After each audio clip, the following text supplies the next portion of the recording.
こんにちは。ティーチングプロの竹内由美子です。今回はスライスのためのアドバイスをさせていただきたいと思います。スライスっていうのは自分が思っている方向よりも右にボールが打ち出されて、そこからまだ右に曲がっていってしまう。コースから出ていってしまって一打失う、OB ですね、になってしまうようなミスのことです。左に打ち出してそこから右に曲がるっていうのであればターゲットの方に行くんですけど、右に出てしまってそこから右に行くと少しトラブルになります。ぜひそういうことにならないようにね、お役立ていただけるような情報をお伝えしたいと思いますのでよろしくお願いします。はい、じゃあ今日もレッスン始まるよ。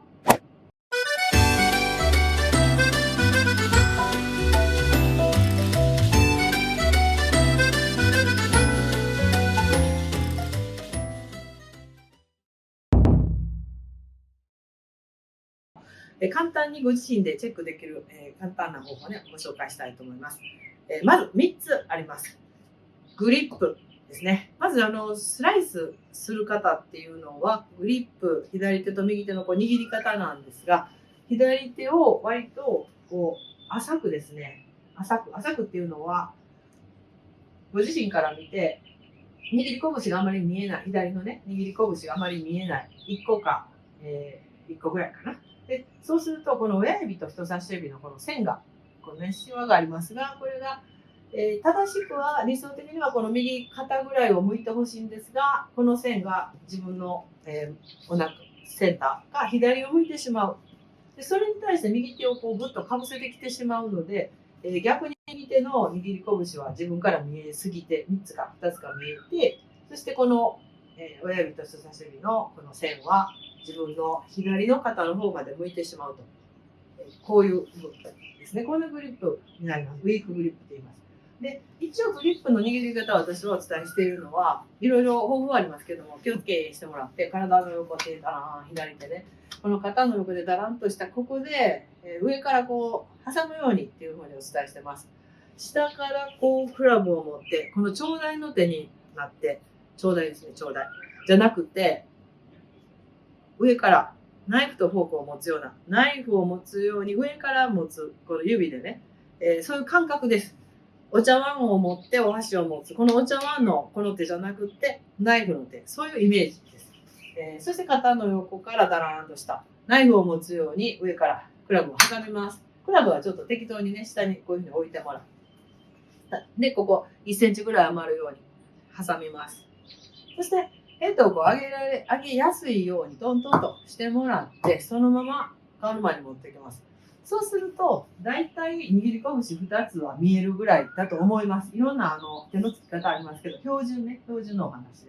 でスライスしてる人は一応2つは見えてほしい。3つ見えるギリギリぐらい。そうするとさっき言ってたこの線ですね、この親指と人差し指のできる V 字の線がご自身の右の肩ぐらいを指す方向になります。そしてその、右手の親指横から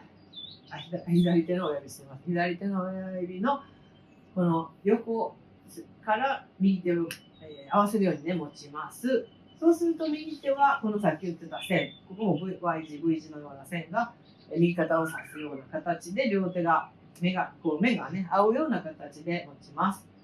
はい、そうしますとですね、握り拳左は2つ、そしてこの両方の線が平行に右肩のあたりを指しているというのが一応ちょっと理想的なスライスの方におすすめのグリップなので、そこは少し浅くもしすぎてないかな、ちゃんと2つ見えてるかな、握り拳が、そしてこの線右肩向いてるかなっていうところをチェックしてください。これ1つ目です。2つ目です。クラブが下にありますと、左手そして右手は下を持ちます。下を持ちますよね。なのでこのまま顔の前まで体を起こしてもらってクラブを上げてきますと、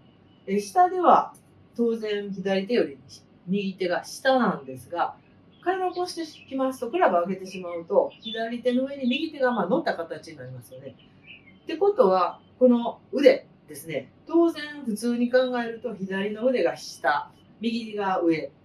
になります。でここでさっきのグリップチェックして OK ってして、このまま前傾して構えてしまうと、左の腕よりも右の腕が自分から離れた状態、こういう状態になります。で、こういう状態になると何が起こっているかというと、この右肩がかなり出た状態、出るっていうのはターゲットに対して左を向いた状態ですね、になります。で、理想的なアドレスは気をつけしてもらって、ターゲットに対して腰のライン、肩のラインっていうのは平行にしたいわけなので、これは明らかに歪んでいる肩が左を向きすぎているっていうのが分かると思うんですね。で、その2番目のポイントとしては、グリップしました。この上にある右の肘、腕を、右の肘を下げてもらって、左の腕、地面と水平にしたら、水平より下げてもらって、こういう形に腕の高さを揃えてほしいんですね。そうしますと、これ2番目です。そうすると自分のクラブで何が起こるかというと、右の腕が高いときってクラブってこういう形で、ヘッド、グリップ、まっすぐか逆になんかヘッドが左向いたようなこういう傾きがシャフトにあります。でも右の腕を下げてもらうと、シャフトがちょっと右に傾く、ヘッドが自分の真ん中と思ったらグリップエンドがこっち側がね、グリップ側がね、自分の股関節、左の股関節ぐらいちょっと左になる感じ。これ斜めになります。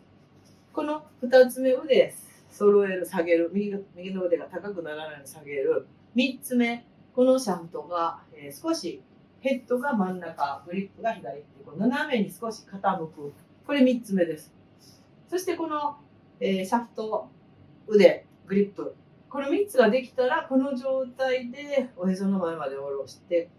位置関係を変えずにね、ここで変えずにね、このまんま、股関節からの前傾でヘッドが地面につくように下ろします。そうするとヘッドの位置、グリップの位置、ヘッドがおへその真ん中、グリップエンドが左股関節ももの内側にグリップが来る。そしてグリップも OK。で、この腕ですね。腕の位置も左腕よりも右腕の方が少し自分の、方に近い方になると。バッチリです。これなら正しく打てる準備ができてます。スライスの多い方っていうのはグリップが浅いせいで、極端に言うとこういう風な構えの方が多いです。そちらから見ると、左の腕見えなくなってますよね。右肩が出て体が左向いてる。正面から見ると、極端に言うとこういうことです。ヘッドよりもグリップが右に入ってしまう。これも打つ前から当たらなさそう、失敗しそうな感じです。それを、まずグリップをしました。そして、肘の高さ揃えました。で、シャフトも OK です。そうすると、その前で一段整えてもらって、股関節から前傾、膝を緩める、クラブが下につくようにっていう、ここの構えですね。グリップ、腕の高さ、腕の高さに伴ったシャフトの傾きと、この3つをしっかりとやってから、構える、アドレスに入るっていうね、ルーティンにしてみてください。今日のレッスンいかがでしたか？今日はスライスを防ぐための方法、簡単なね、チェック方法ということでお伝えしました。